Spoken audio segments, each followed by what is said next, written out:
let's go through the build overview of my mausoleum. It's about 7 years old, so I try to dig up as many photos and videos as I can, and I built it in my backyard just so you could see the process. So I hope this gives you some inspiration, some creativity to build your own mausoleum. So here you go. Let's check it out right now. Okay, there's 3 main reasons of why I built it the way I did. It's basically size, weight, and assembling. We'll go through each one right now. So size, the front is 6 feet. The side or length is 10 feet, and the height is also 10 feet. Proportions need to be correct, so it looked pretty steep, you know? So this pitch needed to be pretty well. I just kind of guesstimated. And also the size, we have 4x8 flats, something you can get at Home Depot. I cut them down though, because I wanted that proportion to be correct. So the doorway and all the windows are kind of this weird proportion.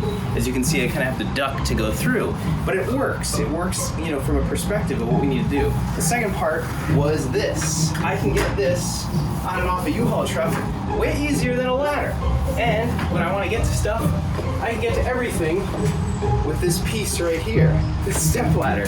So for me, it's a lot easier to be able to go here instead of lugging down and doing things now with a big ladder. I just wanted this step ladder.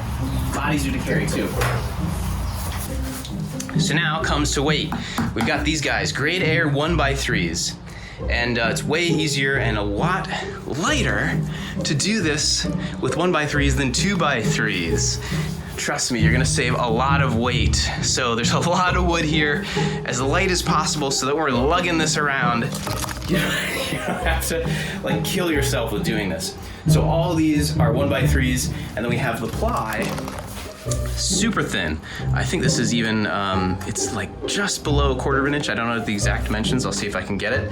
But all this was sanded ply that was really light. So that was what I was trying to go for here. And of course, with all these framed out and everything bolted together, it really makes for a really solid structure, but also lightweight. Okay, last we have assembling. Everything here, everything we see is all bolted using the same bolts. They're just different sizes.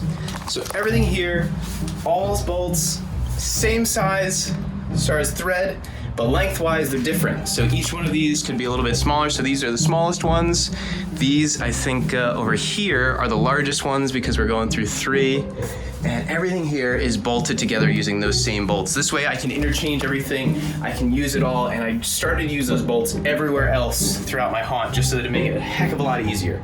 The more you can start to templatize those things and make it so that you can use like this universal thing, it makes it so much easier.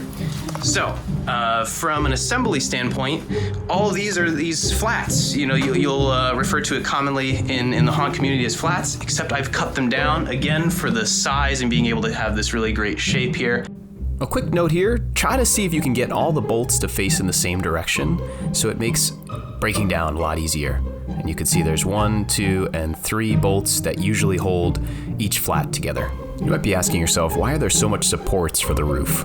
Well, it's to make it a lot easier to assemble. So I put these tabs here, these guys right here, on these supports, and all you need to do is just basically slide in each one of these roof panels and then bolt it on. So it makes it so much easier, and you could do this inside of the mausoleum opposed to outside. So you see there's some bolts there. There's 4 total for each panel, and all you do is slide it in and then pop it down, bolt it in, slide it in, pop it down, bolt it in, and you bolt onto those tabs there, which are connected to those triangle base supports. So you can see it's a little bit more extra, kind of like supports and things, but it makes assembly so much easier. And a lot of this stuff has been in tons of crazy storms, 50-mile-an-hour winds, snow, hail, rain, sleet, the whole gamut. Just makes it stronger and easier to set up. And yeah, there's a little bit more light peeking through, but it's a haunted house and a mausoleum and supposed to be a little off.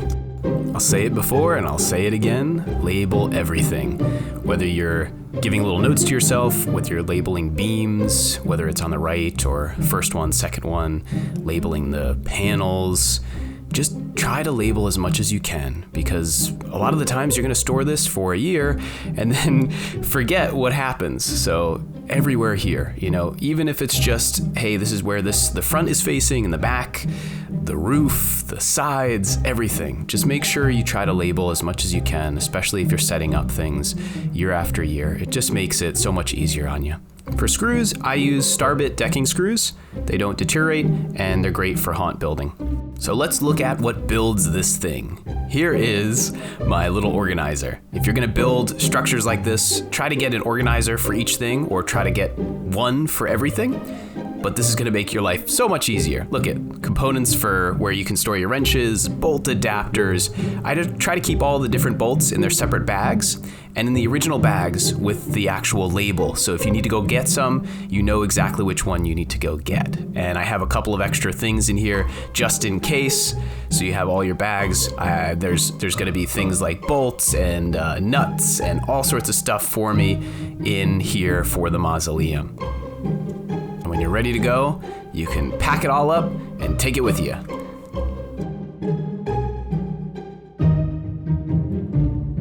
So here it is, the structure that holds everything together, and that is a great foundation for any mausoleum. Let's go back now and see how this was built, how I planned it out, and how I constructed it, and did all the things like foam and stuff.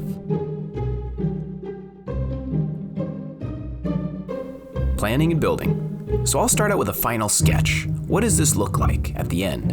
And then I'll work backwards. I'll get all the details out, what do windows look like, all that stuff. And then I'll start to work back and say, okay, how do I make this into something? Whether it's wood or foam, what are some of the measurements that I could start out that will still look like that final result? And all along the way, I'll try to test fit and make sure it's something that I can take up and store and put back down. And try to make sure that you're doing that and planning for that. So here's some more progress and when it was all completed and when I started to first put the bolts in. Here's my wife helping me out with some of the shingles and the roof. If you have extra help, it always helps. Carving the foam. In my case, I wanted thick polystyrene sheets, so I found a place called New England Foam. Usually there is a foam company in your state, so just check. Next, you'll want to plan out how you can use that foam as efficiently as possible, and then start to see how you want to texture it, or cut it up, or manipulate it to look like that final product. Here it is, laying out all that foam. Once I know it fits in place, I'll start carving it. These are the Hotwire Foam Factory knives, the freehand router, and some of the sculpting knives, and I'll start to carve out the bricks that I laid out. Once that's done, I'll take the sculpting tool and I'll start to shave off bits of the individual bricks. Try to give them some texture, make sure that they look and start to resemble stone. Trust me, there's a lot more sanding to do, but the more you can start to get these stones irregular, the better they'll look.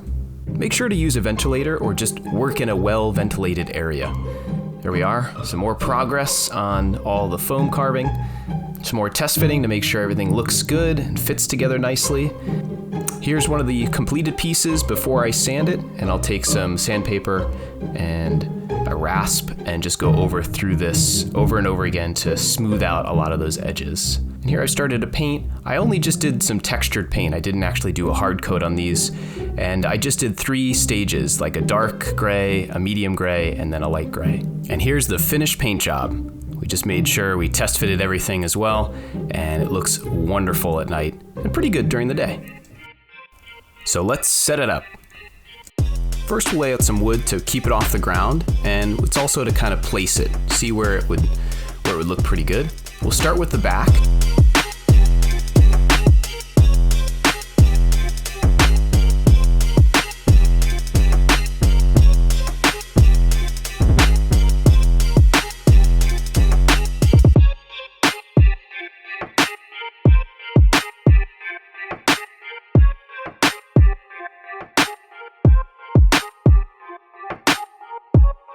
Next up is the front and back triangles here.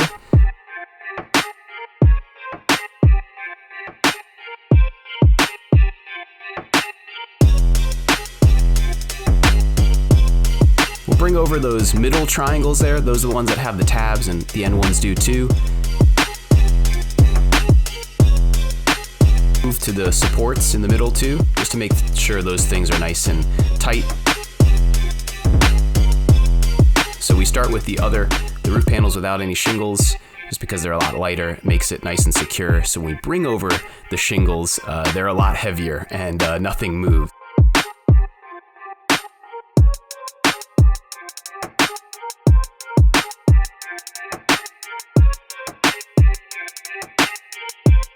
A little over the top, but it just makes sure that we can get it done really easily and with only 2 people.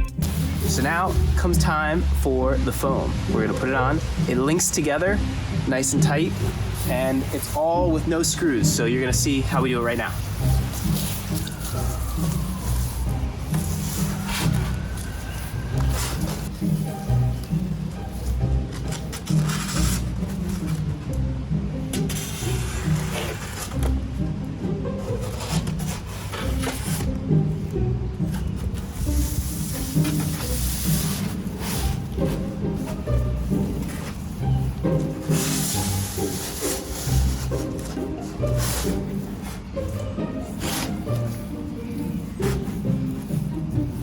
The main thing that I wanted to do is attach this with no screws and make it so that it was basically looked like one thing, and it was super easy to put up and take down, because I got to transport this thing halfway across town.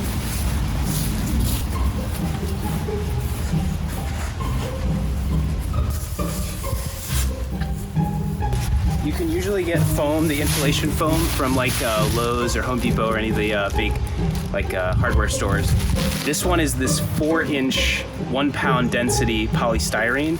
You can get these usually one state, or it's like I think it's like a company per state. Sometimes they have a couple, but they are like these packaging stores, and it's like a company that will ship like big items in foam.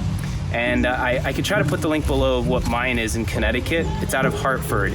And these were, I think, a 4x8 sheet, 4 inches thick at a pound density for, I think, $32. So actually a really good deal. And if you work somewhere that has some type of like freight delivery, they will deliver it there. But I had to go pick these up with a car. So there is some caveats to it, but it was a really, really great find. And I highly recommend it if you want to try to do like giant foam pieces, because they can do like up to, I think, a foot thick. And then I don't know how wide, but really wide. All right.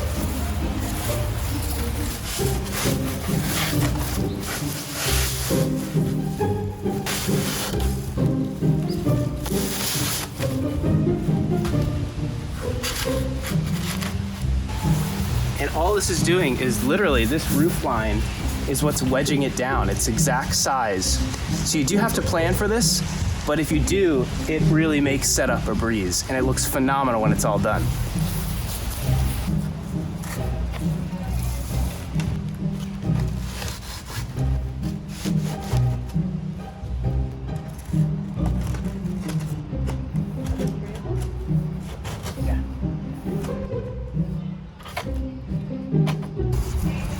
So a couple reasons why I broke it up the way I did. First of all, I wanted to make sure that I did all the things that I could do with the 4x8 big foam blocks that I got from that particular company in Connecticut. And then these corner things and some of the outlines here, if I attached it to here, then it wouldn't be able to disassemble the way it did. It would also have some type of like raised area, so that if I want to stack them, which I do, I stack them all up inside of the shed, I wouldn't be able to do that. So that's why I used a lot of stuff here to make sure that it stacked easily, it went up easily, and that everything was like a component. So I hope that helps.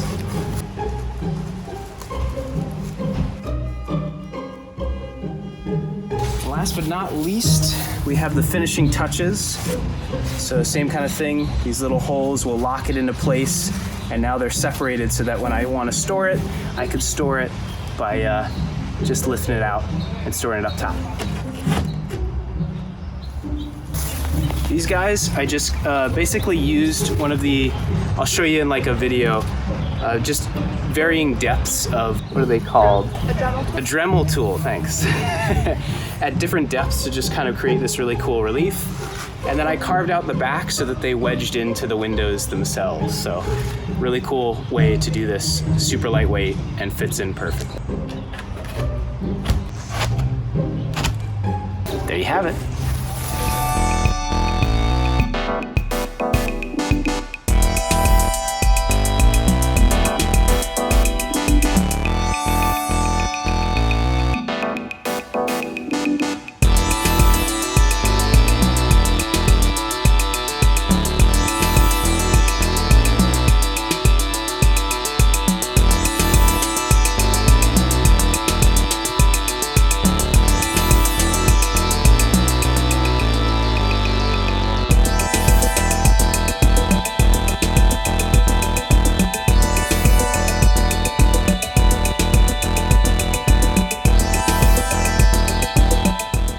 That does it for the Mausoleum build.